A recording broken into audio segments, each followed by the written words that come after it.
Sister beg. I mean, like I'm the bed Come, not the one for him, not the one, not the one. Come, this one, woman. Come. I take up. They cut my hair. Sister, they cut my hair. Sister, I leave. They cut my hair. I beg, sister. Sister, beg. Sister, take up. Beg. You know what I'm just now. They cut my hair. Sister, beg. Sister, beg.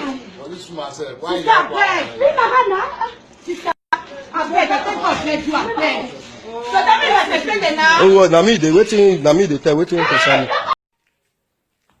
They go di hen na why born na law. Ndị ụmụazị are their kids.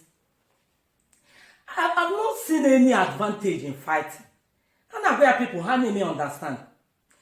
And let me tell you people, okay for this fighting of 18, it will go a lot of people. That's why you will see some people analog hard. They will not go to separate. Because of what? A lot of people are lost to go their sides because they want to separate a fight. Many people are mugo, many people are digo disfigured. One day bugo, one day ni yogo. Because I know queen and about Sozia, oh, and don't finance. Can't you control yourself, control your temper? Gini ke na do go to know my boy I told them my hand is when this video landed, I told them my le kwa ihe do to an but look at the way has long adult mature people are not separating and hard you. In the ega no one and we go sisters fighting this way, and we go brothers fighting this way, and we go husband and wife that fought the same way these people we are fighting. And then separating and hard you. This is a lot of people now. Feba na log like myself personally. I'm not going to separate because I know where a lot of people have not me understand. Because control no. I feel them good thing and may achieve na fighting. Oh, if you go there me in the comment section. I feel them home. I say no go ka all wrong. He all joy we na put no. So why are people still doing it? And now you go to now wobia. He can't wobia born hotel. And then separate and hard you. Inu why ufonye dana adrefepiana. Inu gwai oloso her sight na adrefepiana ya. Mbodi ze blind ama moga fuzo we le onye na log ma ya fozi ya we log. Ana agbaso ozi odika people no na akoiri. For some people na-ege kwanu ihe from ihe from ihe nwuru iji ya no onwe ga advice you advise yourself with that thing.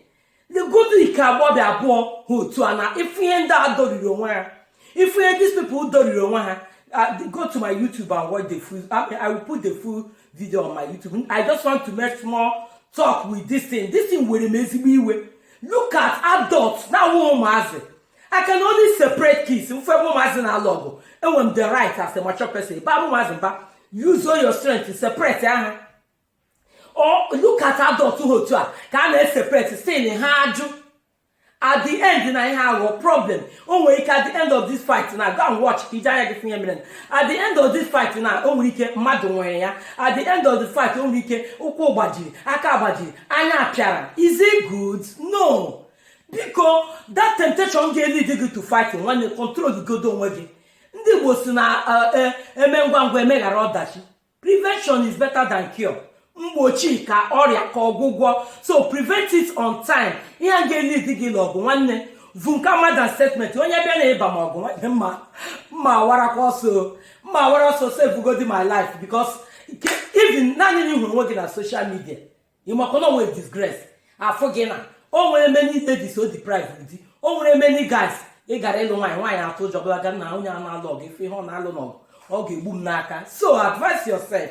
Advise yourself. You need to go to death. Only lead to go a lot of people.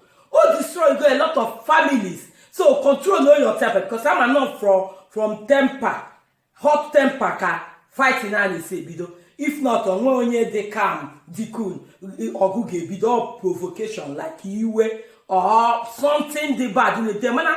The advantage, you disadvantage. And one many advantage in our fighting now, a lot of disadvantage and disappointment. Now this fighting of 13, anything around the Zerea to save your life. This is 333 G's. more videos loading.